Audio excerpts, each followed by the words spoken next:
সাহেব শিবরার জন্য প্রণাম স্বীকার করো, জগতের নির্মাণের জন্য প্রণাম স্বীকার করো। আমার যত গুরু ভাই এসেছেন, গুরু পরিবার, তাদের সবার চরণে আমার প্রণামকে স্বীকার করো।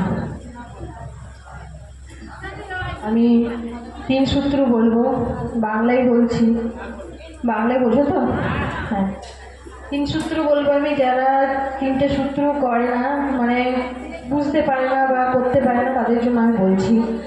3টে সূত্র যে সাহেব দাদা দিয়েছে আমাদের জন্য, অনেক ভালো, অনেক সুন্দর একটা 3 সূত্র, যেটা ভালো করে আমরা বলতে পারছি না, অনেকজনই বলতে পারছি না। তাদেরকে আমি সপ্তাহে শেখানোর চেষ্টাও করছি, যে আমার পরিবারকে, মানে আমার গুরু পরিবারকে আমি ভালো করে শেখাতে পারি।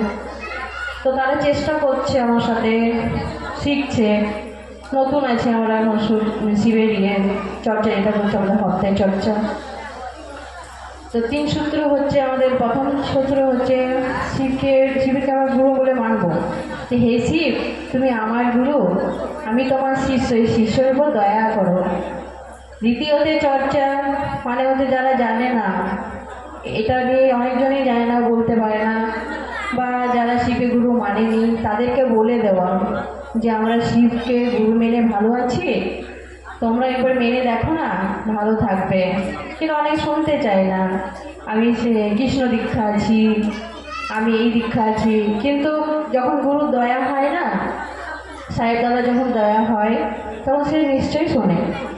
অনেকজনকে আমি বলার চেষ্টা করছি, অনেকজন শোনেনি, আবার অনেকজন শুনেওছে। তখন বলে যে হ্যাঁ দিদি, কী করে করতে হবে বলো তো। বলি এটা করে দেখো, খুব ভালো থাকবে। আমি কিন্তু এটা অনুভূতি করেছি, এটা করে আমি ভালো আছি, তাই তোমরাও করে দেখো, ভালো থাকবে। তখন বলে যে কী করে করতে হবে দিদি বলো। তখন আমি 3টে সূত্র বলে দিই। প্রথমেতে দয়া চাইবে, হে শিব তুমি আমার গুরু, আমি তোমার শিষ্যের উপর দয়া করো। দ্বিতীয়তে চর্চা, তৃতীয়তে নমন। নমন আমরা শ্বাসের দ্বারাই, যখন শ্বাস নেব তখন নমন, আর যখন ছাড়বো তখন শিবায়। তো এইভাবে আমি শিখিয়ে দিই। তারা চেষ্টা করে যে বলবো, বলে হ্যাঁ দিদি করবো, এটা করে কি ভালো থাকা যায়? হ্যাঁ করে দেখো, তোমার পরিবার ভালো থাকবে। যারা হসপিটালে যায় তাদেরকেও বলি যে তুমি হসপিটালে যাচ্ছ, কেউ তো আত্মীয় ভর্তি আছে, আশেপাশে যাকে পাবে তাকে জিনিসটা বলবে, করানোর জন্য চেষ্টা করবে, দেখবে তোমার পরিবার ভালো থাকবে। তো শিবকে গুরু মেনে আমি অনুভূতি পেয়েছি, আমার পরিবারও ভালো আছে। আর যারা করেনি তাদেরকে চাইবো যে করো, তাদের পরিবার ভালো থাকবে। আমি তাদেরকে চেষ্টা করছি বলার, আমার পাড়াকে তো আমি চেষ্টা করেই দিচ্ছি যে যাতে বলে, যাতে করে। কিন্তু আমার সাথ দিচ্ছে অনেক, আমার সাথে আমার চর্চাতেও এসেছে, সবাই এসছে যারা বসে চর্চায়, তারা চেষ্টা করছে যাতে বলতে পারে। তাদের জন্য একটু সময় লাগবে, আমারও সময় লেগেছে, আমিও এইভাবে চর্চায় উঠে বলতে পারিনি, আমারও সময় লেগেছে। গুরু দয়া হয়েছে তাই আমি বলতে পারছি।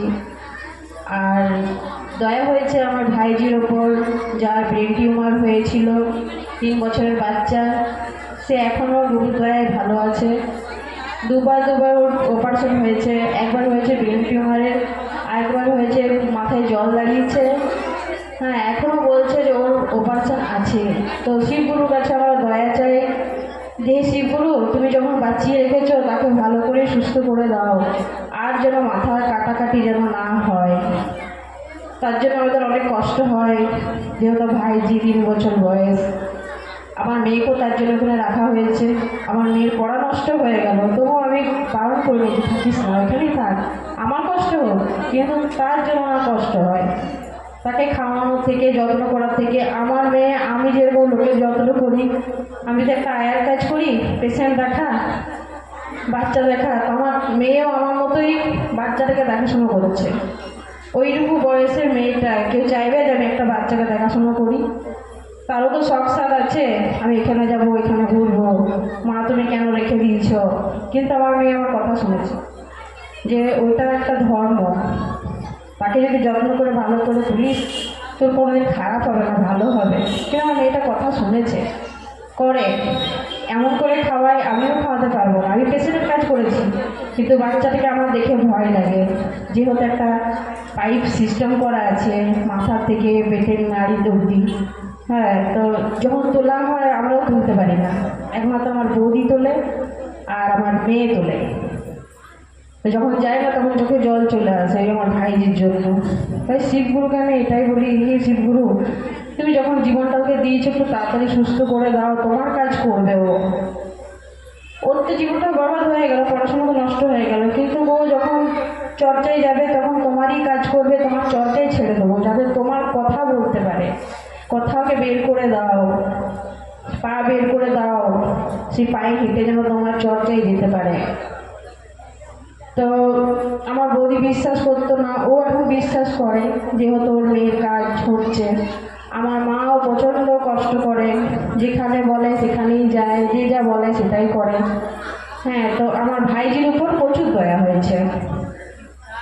আর আমার পরিবারের যদি বলবো, যেটাই আমি শিবগুরুর কাছে চাই, হে শিবগুরু, আমি এর মধ্যে আছি, এই কষ্টের মধ্যে আছি, কিন্তু শিবগুরু আমার কথা শুনে আমি সেটা অনুভূতি করতে পারি যেটা আমার হচ্ছে। মন দিয়ে যখন যে চাইবে না, যেটাই চাইবে সেটাই কিন্তু শিবগুরু দেয়। তো সেই জন্যই বলা হচ্ছে, যারা চর্চায় মানে আসো করতে চাইছে না মন থেকে, তারা একটু মন দিয়ে করো, দেখবে তারাও অনুভূতি করতে পারবে যে শিবগুরু বলে কেউ আছে। হ্যাঁ, যেমন আমি ভালো কাজ করছি তো আমার একটু খারাপও হচ্ছে, ভালো করলে মানুষের খারাপ হয়, সেটা আমি এখন বুঝতে পারছি। যখন আমি ভালো করার চেষ্টা করবো, নিশ্চয়ই পাশে থেকে পাশে থেকে অনেক কিছুই আসে। যেমন এই গুরু ভাইরা ভালো কাজ করেছে একটা, সন্তোষ গুরু ভাই, পবন ভাই, মাস্টার ভাই, মানে গুরু ভাইরা সবাই একটা ভালো কাজ করেছে। তো চর্চা সিটি সেন্টারে চর্চা হয়েছিল, সেই চর্চার প্রতি ওরা অনেক খাটাখাটি করেছে।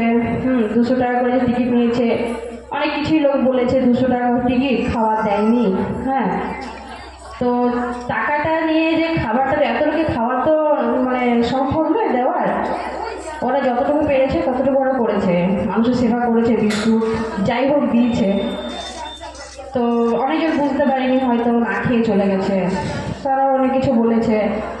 তো যখন গুরুর বদনাম করেছে, তার অনেক জনের খারাপ লেগেছে, যে গুরুর প্রতি বদনাম করাটা কিন্তু উচিত নয়, যেটা হয় সেটাই বলতে হয়, যে খাবারটা আগে নয়। আমরা চর্চাতে গেছি, বর্ষাদির চর্চা শুনেছি, আমাদের কত ভাগ্য ভালো যে আমরা যেতে পেরেছি ওইখানে।